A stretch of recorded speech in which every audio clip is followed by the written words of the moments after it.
Well, hello, Mr. Craig Mecham. How are you today?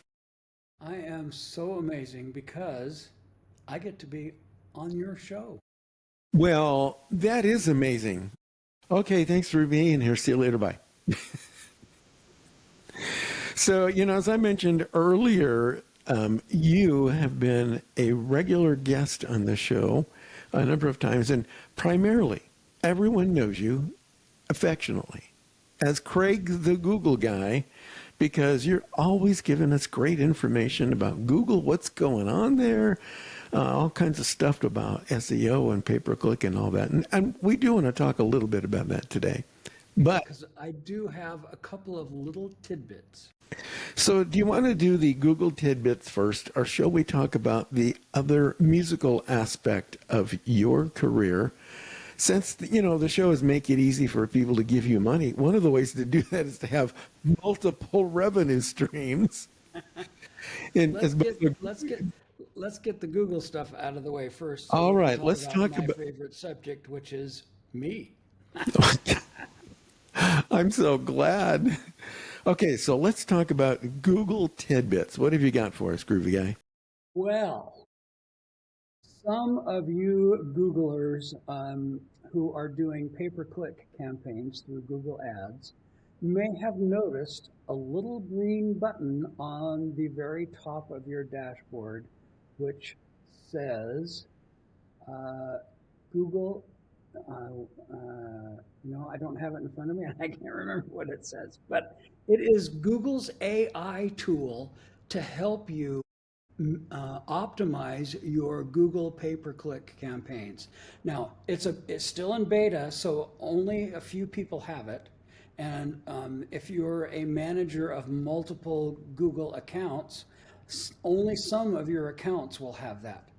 But what I have found is, and this will be not good news to people like me who manage clients' Google accounts, um, is that it is very effective in pointing out different optimization techniques or strategies that you can use to improve your campaigns.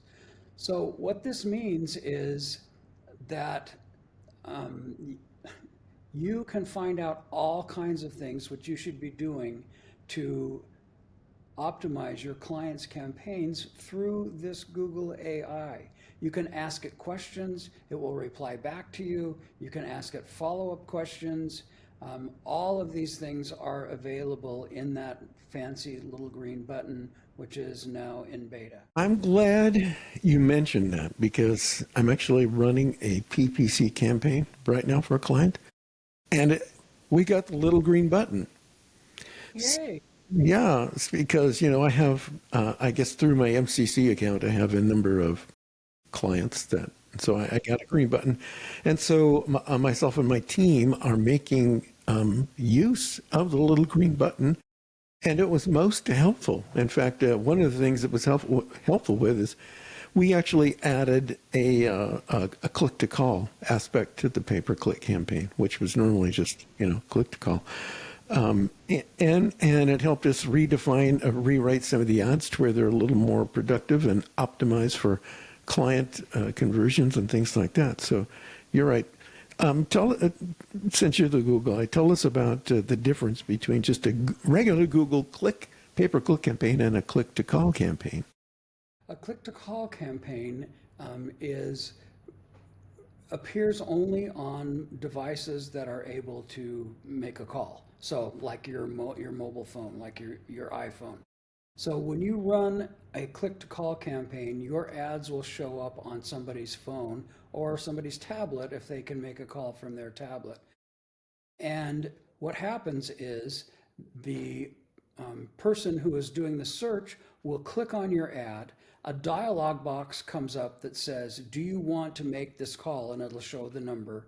And then they click again and place the call. The downside is that you are charged on the first click, but the visitor may elect to not place the actual call. So that has been a problem with these types of campaigns, but they are very effective. when they first came out, people were touting them as being less expensive than a regular pay-per-click campaign. But that ends up not being true. Those clicks tend to be more expensive for the phone calls. Yeah. So we discovered the campaign we're running for my new client. We discovered that about 73% of all of his activity, they were like the clicks were all being originated from smartphones. But what was happening is they were clicking and they were going to the target page, but they weren't necessarily filling out the form. Right. Oh my gosh, that doesn't happen ever, does it? So what we decided to do is we're running a test now is we included the click to call campaign. So we kind of split it like 50-50 just to kind of see what was going on. And it seems to be working better. We've got a lot more conversions through the click to call. Plus the other thing that we added was a call tracking program that not only tracks, the number of phone calls, but it also tracks the date, the time of day, the phone number that they actually called from, and sometimes we're able to capture the name and first and last name and the address of the person who placed the call. But wait, there's more. What? There's more? Yes, absolutely, there's more. We're actually able to record the phone call, and we can hear everything that the caller is saying. I find that to be helpful because sometimes you get people calling saying, "Hi there, my name's Dave, and I'd like to change your insurance policy." It's like, so Right. you can tell, okay, so we need to modify the ad so we don't get guys calling who want to change your insurance policy. But also it helps you to realize and understand who the real calls are. And, if they have a serious question, is this a real customer or not a real customer or whatever. So I find it to be much more effective. Craig, go ahead. Yeah. You can then see how your staff handles those incoming calls. Yes, and you, in the words of Meatloaf, you took the words right out of my mouth. Yeah, it's a good way to run a campaign, especially if one of your primary goals is to receive a phone call. Oh yeah, did I ever tell the story about what happened to my swimming pool contractor in Laguna Hills that we had on this? I'm going to tell you right now. I don't think you did. In fact, I think you helped me talk with these guys a while back. So we're running one of these campaigns for one of my clients that was a pool builder in Laguna Hills. And he talked to me, he goes, "Mike, I'm just not getting any phone calls. This thing doesn't seem to be working." And I go, "Well, let's check your call tracking thing." And we were able to listen to the phone calls that were coming in. And here's how it helped save a couple of big deals. So a call comes in, and this lady goes, she asks the question, and it's picked up by the receptionist, a very nice lady, whose name shall not be mentioned, but a very nice lady. And the caller goes, "Hey, listen, I saw your ad, and I want to know, do you guys install fiberglass, in-ground fiberglass pools? Because I don't want concrete, because I'm really concerned about the environment." And the receptionist goes, "Oh no, we don't do fiberglass pools. We only do in-ground concrete pools." And the caller says, "So do you know anybody who does that?" And she goes, "Well, let's see here." So she ended up sending the client to their competition that does that. So I'm listening to these calls, and I call the owner back, and I go, "Okay, we have a problem here. The reason why you're losing business is that your receptionist is sending them to your competitors, and here's the reason why." Well, he hit the roof. So because we had the call tracked and recorded, he was able to call the customer back and say, "Hey, this is so-and-so. I understand you had a question about fiberglass in-ground pools." And she goes, "Yeah," and she explains why she wants something environmentally conscious. And so the guy goes, "Well, if you're looking for that, here's why our in-ground gunite pool is more environmentally friendly than the fiberglass," which, of course, is not natural material. But basically, a gunite pool, it's basically just rocks and stuff. It's pretty organic. So in the course of the conversation, he was able to flip her and get her back from the competitor that his receptionist sent her to. And actually, that happened twice, and he was able to save a couple of really big deals. Because I don't know if you're aware of the fact, but in the Orange County area, Laguna Hills, Laguna Beach, and stuff like that, pools can be more than $30,000. So these things are like these are like $250,000 pools, and included a big landscaping package. So that's why it's important if you're doing a click-to-call campaign. I would always include a call tracking campaign, especially one that gives you the ability to actually listen and record the calls. So Right. There are a number of excellent call tracking tools available that will allow you to listen to the phone calls.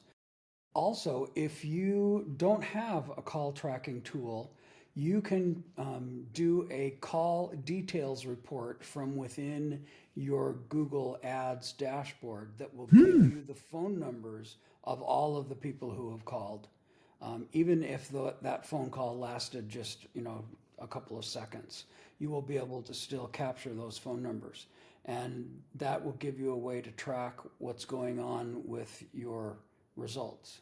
yeah, it also not only helps you track, but it also helps you create a database of potential customers who at one time were interested. You can actually go back and remarket to them and say, hey, I know a month ago you gave me a call. Are you still interested in the pool? Oh, well, and they come up with some excuse. Well, you can actually put them on a mailing list or a callback list to do that. It's pretty effective. So what else is going on in the world of Googledom? Any more tidbits to share?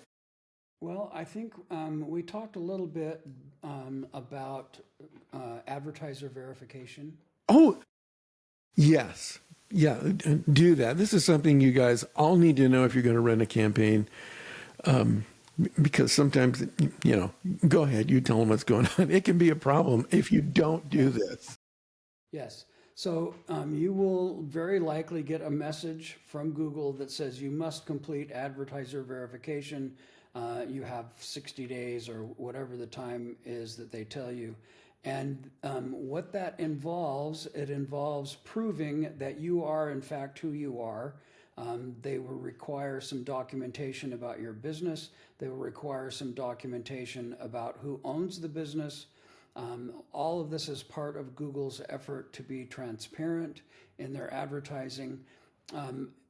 This is not something that you should ignore, because what will happen if you do not complete this within the time that Google tells you, your Google campaigns will stop running. Yeah. Yeah, I know my client freaked out when he got the notification. And what was interesting is the information they were asking for. So they asked for a DUNS number, and he goes, well, I don't have one of those. But Google will give you some alternatives to that, like, a tax return or something like that. Right. One of the things I found interesting is that in the form they actually asked who's responsible for paying the bill, which I thought I've never seen that before. My mom will pay. Mom, you gonna pay for this? Sugar daddy. Yeah, I've never seen that before. It was like, who's paying the bill? So they had the name of the company, the LLC, the tax forms, and all the stuff, and then they asked, well, who's paying the bill? Oh, I thought that was interesting. They also asked for like a copy of your driver's license or something. Right, in order to prove your identity, yeah. Yeah, so be prepared to do that, and do not ignore that email, or Google will suspend your campaign until they get the information they're looking for. Yeah, correct. They will not close your account. They will just stop your ads from running. Yeah, and until you come into compliance, one might say. So, Mr. Craig, are we about done with the Google tidbits, and shall we talk about what's going on in the wonderful world of music with Craig Mecham, one of the infamous burlap socks? Would that make you a burlap sock? Yes, I never. Am I the left sock or the right sock? I've never been able to figure that out. I don't know. I just remember that I was one of the other socks. I think we used to switch. It depends on which side of the stage the cute girls were on. So we'd have to fight over if we're a left sock or a right sock. Yeah. So So Craig, yeah, tell Mr. me what's going on. Mollenhauer and I, Yeah. Mis- Mr. Mollenhauer and I, very many years ago, played together, and just the two of us, and we called ourselves the Burlap Socks. Yes. To the thrill and chagrin of millions of people. Yeah. So Craig, get a little closer to the mic so we can hear you a little bit better. And I think that you should be the one to tell the folks about our most famous gig with the burlap socks. You need to tell the story. Okay. Michael and I were fortunate enough to enter and leave the Utah State Women's Prison, where we performed to a captivated audience. That is so tactful. Yes. Was that Really, yeah. it was a lovely show, and we were privileged to do that. Yeah, it was exciting. We were very popular. And so, Craig, you can tell this part of the story if you want to, or I will. We used to do sing-alongs in some of our acts. And so we were doing like a round, okay, section number 1, section number 2, and so on and so forth. Well, Craig announces that we're going to be doing this round sing-along in different sections. Craig, you have to tell him this part of the story as well, because I'll just die laughing if I tell it. So Michael, in his ever popular wit, said, because we divided them into 3 sections, and he would say, okay, now this part of the room, okay, now this part of the room, okay, now just the murderers. And of course we laugh about it. We laugh about it now. But it did not go over particularly well at the time. No. But we did have some people singing along, so we just wanted to make sure everybody felt included in our musical presentation. Yeah. So, Such are the experiences that you have when you are on the stage with Michael Mollenhauer. my gosh. Craig and I, You never know what's going to when, come out of his mouth. when we were younger, Craig and I actually toured England for a couple of years with a kind of a folk acoustic singing group called the Family Album. We have many stories like that. Yes, we do. Do you remember the time we sang in the mental institution and Barry Yes. Gibson in his, he was the MC at the time, so you guys need to picture this. So we're singing in a mental institution in England, which was kind of apropos for us, actually. And Barry gets up and says, we're so glad to be here tonight, and we've got a special song just for you. And in, typical Bill Murray style, he points, just for you. And then we start the song, and it was that song. Who did that? The New Seekers. Well, I think I'm going out of my head. Yeah. Yes. I think I'm going out of my head. Very appropriate song to sing for our English friends in the mental institution. It was just a regular part of our set list, so we didn't even think about it until after. And then we thought, oh my gosh, what have we done? We did not get asked back for return engagement, if I we did recall not. correctly. So, Craig, I understand that you have a new album out. Tell us about that. I do. Oh my gosh. This is my 2nd album. And, some people figure, Michael, at our age, we shouldn't be doing this. But guess what? I'm What? still doing it.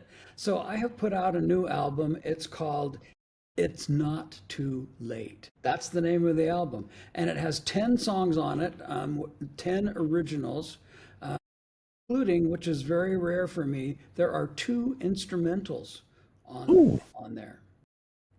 2 instrumental. So that's not something that I typically do, but and 1 instrumental called Houston Through the Window is performed on an 1893 Martin guitar. My gosh. Yes, I bet it sounds pretty cool. it is. Um, the guitar is even amazing to play. It's Brazilian rosewood back and sides and spruce top, and you can feel the vibration. I mean, it's so deep and rich. You know, it's something you have to hear live. I mean, the recording is very nice, but the best part would be to hear it live. So come to my house. Okay. And Craig's address is, oh, sorry. Has the album been released yet? Yes, the album is released. You can get it on all of your streaming services. It's on Spotify, it's on iTunes, it's on Apple Music, it's on whatever your Pandora, whatever your streaming service is, you can find it on all of the streaming services. Cool. So there are a couple of songs on there. So in April, I had a heart attack. Yes, and I spent several days in the ICU at the hospital in my town, and they took me down to the cath lab where they wanted to do an angiogram. They wanted to cut me open and stick a wire and run it up into my heart and then shoot dye into my heart so they could see where the blockages were. Well, and I said, okay, that's fine. Go ahead and do that. But what they didn't tell me is you are awake for this entire procedure. So I'm laying there on the table, and they're cutting me open at my femoral artery, and they're shoving this wire up through my femoral artery into my heart. And I'm wide awake, and they're talking, and the guys are, and they're playing music, and they're saying, so what kind of music do you want to listen to? And I said, well, I want to listen to my music. Oh, you're a songwriter. Yes. And I told them what my Pandora channel was. And so we sat there and listened to my music and talked about the songs. Well, all the time they're running this tube up my arteries into my heart. And amazing. So I look over at the monitor, and there is my heart going boom, boom, boom, boom, boom, boom, boom, boom. And I thought, that is my heart. I am looking at my heart. And so the first thing I thought of was, there's got to be a song here. Exactly right. And so I did. I wrote a song about that experience, and it's called Yesterday I Saw My Heart, and it's on this album. Wow. Yes. And what's the name of the album is It's Not Too Late. Correct. And it's available on all the streaming channels, along with your first album. What was the first album that you did? First album that I did is called Now It's 2 a.m., that's the time when my song ideas come. So I'm sound asleep in bed, 2 o'clock in the morning. Suddenly I wake up with a song idea, and I have promised myself that I would never let these just get past. I would bring myself fully awake, I would grab my phone and I would start writing. And so the bulk of the songs on that album are from those 2 a.m. experiences. Is that the album that has your Driving Through Montana song on it? No, in fact, Driving Through Montana is not yet on an album. Oh. What about your famous #1 hit song, something about a chain? Don't chain me? Yeah, is that on there? That's not on there either. Why not? I don't know. Don't Chain Me is a song that is very different from all of the songs that I've ever done. And because I did it with you. I know. Yeah. So Craig called me up and said, hey, do you remember that song we used to do in college, which was called by another name, which we won't mention. We won't mention her name because Tammy will get upset. because it's a person. So he changed the name of the song and he goes, I need you to play lead guitar in this song. So I did. He sent me the WAV file. He was up in Utah and I was in California, and we did the whole thing remotely. It turned out really good. It charted #1 on the Hugs International chart. It reached #1 on the Hugs International 24/7 video independent artist chart. Yeah. So it's called Don't Chain Me. You guys can. It's really hard to do.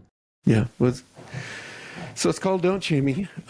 You can look for that. You can see Craig and my name is on there. It's pretty cool. Well, Craig. You did an amazing job on the solo.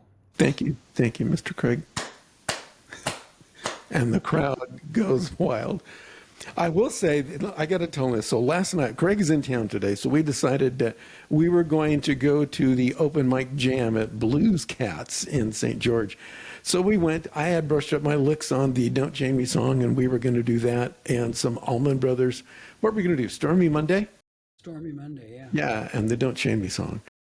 And we put our name on the list, and we were there for almost 2 hours and just decided to leave, not only because it was taking too long, but because there was some kind of a black death metal band that had been on stage for like 30 minutes. It was like, okay, it's time to go.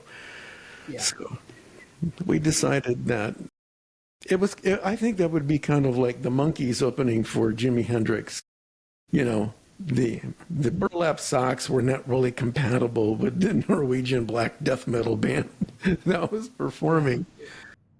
It was a painful experience. It was painful. And I learned many new notes that I didn't even know existed. You know what I thought is my granddaughter has white noise. She's Yes. 2. She has white noise to fall asleep to, but it's very soft. So if you turned her white noise up to like 90 decibels, it would sound exactly like what we listened to last night. We will not divulge the name of the band, but I will say this. They were very passionate and exuberant. They were. Well, Craig, we have just a few seconds left here. I want to thank you for being on the show again today. Thank you for the amazing Google tidbits. If you guys are doing a Google pay-per-click campaign, keep in mind some of the information that was shared with you today. Remember, you can always do a normal pay-per-click campaign, and you can always do a click-to-call campaign. Just be sure and follow the information that Craig gave you today. Remember to fill out the Google verification form so your campaign doesn't get suspended. Craig, thank you very much. You have a delightful rest of the day. Anything else you got to say in the next 6 seconds? Nope. I'm done. Thank you, Michael. You're welcome. You guys take care.